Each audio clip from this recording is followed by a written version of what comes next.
एकता जिंदाबाद। मुनिंद्र कुमार उर्फ बबलू भैया जिंदाबाद।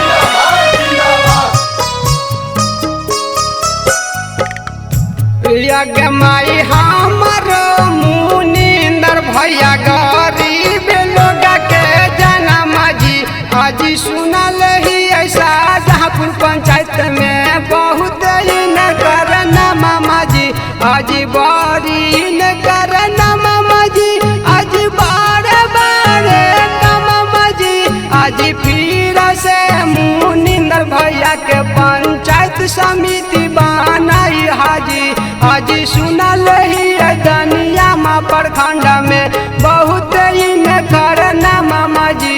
पंचायत समिति से अगर जिताना हो तो आप अपने भाई मुनिंद्र कुमार को जिताएं और अपना पंचायत को सजाएं। तो चलिए आइए, अब किस बात की देर है, चलते हैं चुनाव बूथ की तरफ और बटन दबाते हैं मुनिंद्र कुमार की चुनाव चिन्ह। मुनिंद्र कुमार उर्फ बबलू भैया जिंदाबाद। पंचायत शाहजहांपुर की तमाम जनता जिंदाबाद। आज दिलबा के साफ हाफिन मानमा के साचा जी आज सब उम्मीद बराबा में हमर बबलू भैया अच्छा जी आज बबलू भैया अच्छा जी आज मुनिंद्र भैया साचा जी आज सुनल ही ऐसा जहाँपुर पंचायत में बहुत ही न करना मामा जी आज फिर से जीता मुनिंद्र भैया के पंचायत समिति में। मुनिंद्र कुमार उर्फ बबलू भैया जिंदाबाद।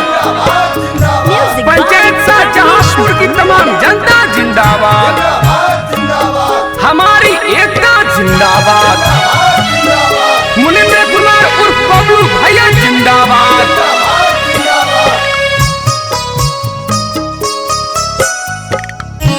यज्ञ माई मजदूर किसान भैया दीहा सब ध्यान मजी आज इंदराया बास दे थुन वृद्ध पेना सनम जी आज वृद्ध पेना सनम जी आज पक्का के मकान मजी आज फिर से मुनिंद्र भैया के पंचायत समिति बनाई हाजी आज सुनल ही दुनिया में प्रखंड में बहुत ही न करना मामा जी।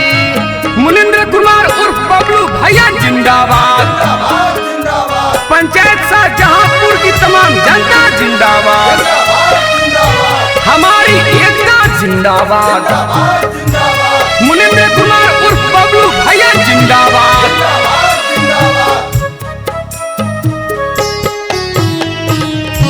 यज्ञ माई गाँव में नाली गली दे थुनवाना पाइए जी आज घर घर नाल जाल दे लगा पाइए जी आज गली बना बैठिन जी आज नाली बना बैठिन जी आज भैया मुनिंद्र कर थुन सब दिन भलैया जी आज सुनल ही दुनिया में प्रखंड में